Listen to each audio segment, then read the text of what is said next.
Online থেকে এগুলো সাপোর্টটা পান। আমি আবার এটা করতেছি, তাহলে আবার কলামে আসলাম, লেখা বরাবর যে কলামগুলোকে যে লেখাগুলো কলাম করতে বলছে সেই লেখা বরাবর সিলেক্ট করবেন। বেশি হয়ে গেলে এবার কমাই ফেলবেন, কলামসে আসবেন, 2 হলে 2, 3 হলে 3, আপনি 3 কলাম দিলাম, এখন দেখেন লেখাগুলোই 3 কলাম হয়ে গেছে। কেমন? আবার প্রতিটা কলামের মাঝখানে আপনি যদি একটা লাইন টানতে চান কলামটাকে একটু ক্লিয়ার করে দেখার জন্য, তখন আপনি কলামসে আসবেন, মোর কলামসে ক্লিক করবেন। এখানে একটা অপশন আছে লাইন বিটুইনে ক্লিক করে চেকবক্সে ক্লিক করে ওকে দিবেন, তখন দেখবেন প্রতিটা কলামের মাঝখানে একটা লাইন আসছে। এবার আমি কন্ট্রোল চেপে F2 দিয়ে দেখি লেখাগুলো, একটু কলামটা দেখি, এখানে কি লাইনগুলো দেখা যাচ্ছে, তাহলে আপনি মাউসে এখানে ক্লিক করবেন, তাহলে লাইনটা দেখা যাবে। এভাবে আমরা কোনো লেখাকে কলাম আকারে রূপান্তর করতে পারি, কনভার্ট করতে পারি। আবার এই যে আমি প্রিভিউ থেকে বের হওয়ার জন্য এস্কেপ দিলাম।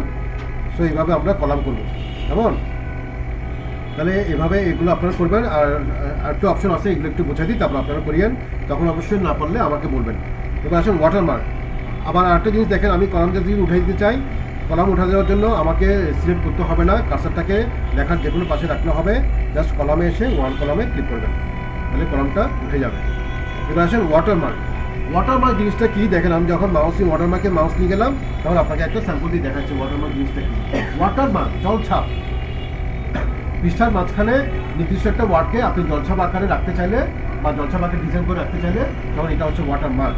দেখেন ওখানে একটা ওই লেখার মাঝখানে একটা জলছাপ আছে না, ওইটা হচ্ছে ওয়াটারমার্ক। তাহলে আমি আবার এখানে ক্লিক করলাম, এখানে ওদের তৈরিকৃত কিছু ওয়াটারমার্ক এখানে আপনি দেখতে পাবেন। যেমন ধরুন এখানে কনফিডেন্সিয়ালি আছে, যেমন তারপর স্যাম্পল আছে, তারপর ড্রাফট আছে, এসআপ আছে, হ্যাঁ, এই ধরনের কিছু ওদের তৈরিকৃত ওয়াটারমার্ক আছে। আপনি যেমন আর্জেন্ট চাইলে তাহলে আর্জেন্ট ক্লিক করবেন, তাহলে আমার পৃষ্ঠার মাঝখানে যে ওয়াটারমার্কটা চলে আসছে। এটাকে আরও একটু ক্লিয়ার করে দেখার জন্য আমরা কন্ট্রোল চেপে F2 দিয়ে দেখতে পারি, ভিতরে এসে দেখতে পারি, তাহলে আরও একটু ক্লিয়ার হলো। এমন এটাই হচ্ছে ওয়াটারমার্ক। এখন আপনাদের মধ্যে কোনো প্রশ্ন আছে ওয়াটারমার্ক নিয়ে?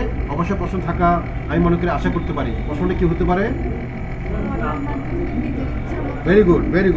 হ্যাঁ, নিজের ইচ্ছা মতো, নিজের ইচ্ছা মানে কি নিজের একটা ওয়ার্ড দিয়ে, হ্যাঁ, সেটাই ব্যক্তির নাম হতে পারে, কোম্পানির নাম হতে পারে। তো আমি দেখেন নিজের ওয়ার্ড দিয়ে কীভাবে ওয়াটারমার্ক করবেন, তখন আপনি ওয়াটারমার্কে যাবেন, কাস্টম ওয়াটারমার্কে যাবেন। নিজের ওয়ার্ড দিয়ে ওয়াটারমার্ক করার জন্য কাস্টম ওয়াটারমার্কে ক্লিক করবেন। ক্লিক করার পর এখানে একটা কথা বলে রাখা ভালো, এই জন্য যে দেখেন আপনি যদি আগে থেকে কোনো, আমি যেমন আগে থেকে একটা ওয়াটারমার্ক সিলেক্ট করছি না, সেই জন্য এই অপশনগুলো অন হয়ে গেছে। কিন্তু আমি যদি কোনো একটা ওয়াটারমার্ক যদি আমি ওখান থেকে সিলেক্ট না করে যদি সরাসরি কাস্টম ওয়াটারমার্কে আসতাম, তাহলে এগুলো সব অফ থাকতো।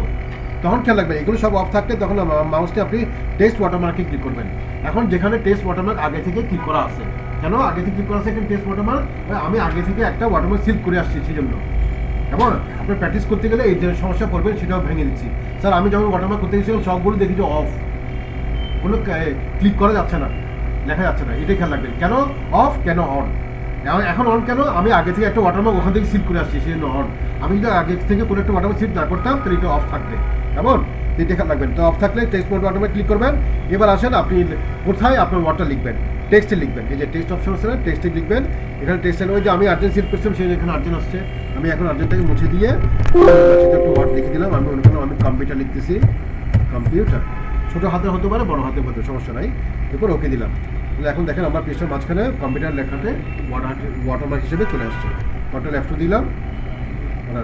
এবার আপনি চাইলে ওয়াটারমার্কটা একটু ডিজাইন করতে পারেন, কীরকম কালার করতে পারেন। কীভাবে? আবার ওয়াটারমার্কে যাবেন, কাস্টম ওয়াটারমার্কে আসবেন। এখানে দেখেন ওয়াটারমার্কে কালার করার অপশন, এখানে একটা কালার অপশন আছে, ক্লিক করবেন। এমন একটা কালার দিবেন যাতে কালারটা দেখা যায়। দেখছেন? এবার আমাকে প্রিন্ট প্রিভিউতে যেতে হবে না, অলরেডি এখানে দেখা যাচ্ছে। এখন দেখেন আমি যখন লেখাগুলোকে একটু বাড়াবো, তখন দেখবেন ওই লেখাগুলো আপনার ওয়াটারমার্কের উপরেই হচ্ছে, ওই লেখাগুলোর উপরে ওয়াটারমার্ক হচ্ছে। দেখছেন? আমি একটু কন্ট্রোল F2 দিই। তো এটা হচ্ছে, অবশ্যই দেখেন আমি এখানে ওয়াটারমার্কে যাবেন, ওয়াটারমার্কে যাওয়ার পর ওই যেখানে কাস্টম ওয়াটারমার্ক গেছিলেন ওখানে ক্লিক করবেন। এখানে একটা অপশন আছে কালার ক্লিক করে ওকে দিবেন। আচ্ছা, এবার আসেন ওয়াটারমার্কের পাশে পেজ কালার। খুবই সিম্পল একটা বিষয়, পেজ কালার, পৃষ্ঠাকে কালার করার জন্য, আর কিছু না। তাহলে পেজ কালার আসবেন, আপনি আপনার পছন্দের একটা পেজ কালার করে দেবেন। আর সেই পেজ কালার করার আগে যদি একটা ওয়াটারমার্ক থাকে, তাহলে আমার একটা পেজ কালার দিবেন যাতে ওয়াটারমার্কটাও শো করে, মানে দেখা যায়। এভাবে একটা ওয়াটারমার্ক দিবেন, বুঝছেন? আপনার পেজ কালার দিলাম, এভাবে পেজ কালার দিলাম। পেজ কালার দিবেন। আবার পেজ কালারটা উঠাই দিতে চাইলে পেজ কালারে আসবেন, নো কালার। আবার আমি পেজ কালার দিচ্ছি, পেজ কালার। এবার আসেন লাস্ট অপশন, পেজ বর্ডার। পৃষ্ঠার চতুর্দিকে একটা বর্ডার আনতে বলছে আপনাকে। সেই বর্ডারটা আমরা দুইভাবে আনতে পারি। একটা হচ্ছে লাইন বর্ডার, কাদের দেখেন আপনার border, talking about border, page border.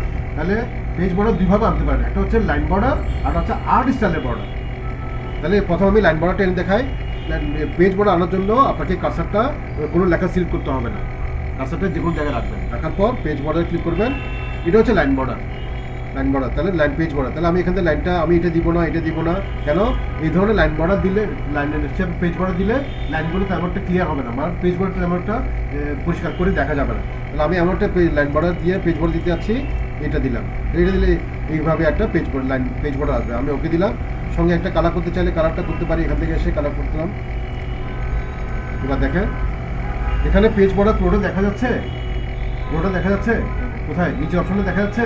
তাহলে আমি পুরোটা দেখার জন্য কী করবো? কন্ট্রোল চেপে F2 দিব। এখন দেখা যাচ্ছে পেজ বর্ডার, এখন পুরোটা চলে আসছে, কেমন? তাহলে এইভাবে দেওয়ার পর এবার দেখেন এটা হচ্ছে লাইন টাইপের পেজ বর্ডার, লাইন টাইপের পেজ। এখন আপনাকে যদি বলে আর্ট স্টাইলে পেজ বর্ডার আনেন, তখন দেখেন এটা কিন্তু আমার পরীক্ষা আসবে, আর্ট স্টাইলে পেজ বর্ডার আনার জন্য পরীক্ষা আসবে। তাহলে আর্ট স্টাইলে পেজ বর্ডার এখান থেকে এই তিনটে মিলে একটা প্রশ্ন আসবে, ওয়াটারমার্ক হিসেবে একটা প্রশ্ন আসবে, আর পেজ বর্ডার হিসেবে একটা প্রশ্ন আসবে যখন আমি পরীক্ষা নিব, কেমন? তাহলে আর এগুলো তো বলছি প্রশ্ন আসবে, মার্জিন এবং পেজ পেপার সাইজের একটা প্রশ্ন আসবে, কলমটাও আসবে। তাহলে পেজ বর্ডার আনতে বললে পেজ বর্ডার যাবেন, আর্ট স্টাইলে পেজ বর্ডার। এখানে দেখেন আর্ট নামে একটা অপশন আছে, আর্ট। ভিন্ন ভিন্ন স্টাইলের, ভিন্ন ভিন্ন ডিজাইনের আর্ট স্টাইলে পেজ বর্ডার আছে। আপনি আপনার মতো করে একটা চয়েস করে ওকে দিবেন, করে ওকে দিবেন।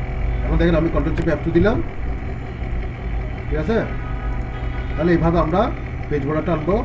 আমি এখানে আবার এই মার্জিনটাকে একটু নর্মাল নিয়ে আসলাম, এটাকে আমি পেপার সাইজটাকে কেমন, ঠিক আছে? তাহলে এইভাবে আমরা পেজ বর্ডার আর্ট, এটা হচ্ছে আর্ট ডিজাইনের পেজ বর্ডার। এটা কিন্তু পরীক্ষা আসবে, এটা খেয়াল রাখবেন।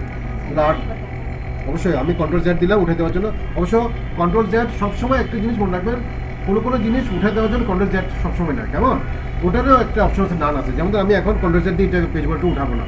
তাহলে আমি পেজ বর্ডার উঠে দিতে গেলে কী করবো? পেজ বর্ডারে যাবো, ওখানে একটা নান অপশন আছে, নান ক্লিক করে ওকে দিলে পেজ বর্ডার উঠে যাবে। তাহলে আবার কেমন পেজ বর্ডার ক্লিক করবেন, আর্ট স্টাইল। এই দেখছেন এখানে একটা আর্ট অপশন আছে, আর্টে যাবেন, আরও দেখেন, আপনি আরও দেখেন অপশন, আরও দেখেন আরও কী কী ডিজাইনের পেজ বর্ডার আছে। হ্যাঁ, আমি মনে করলাম এখান থেকে, হ্যাঁ একটু এটা আসতেছি, মনে করলাম আমি এটা দিলাম, কেমন? এটা দিলাম, এরপর ওকে দিলাম। এখন দেখেন এটা হচ্ছে আর্ট স্টাইলে পেজ বর্ডার, ঠিক আছে? তাহলে এইভাবে আপনারা করবেন। এখন আমি একটা একটা করে এগুলো উঠে দিচ্ছি। প্রথম বর্ডারে গিয়ে পেজ বর্ডারে গিয়ে নান করে দিলাম, পেজ বর্ডার উঠে যাবে। আর পেজ কালার ওঠানোর জন্য পেজ কালারে গেলাম, লো কালার দিলাম, পেজ কালার উঠে যাবে।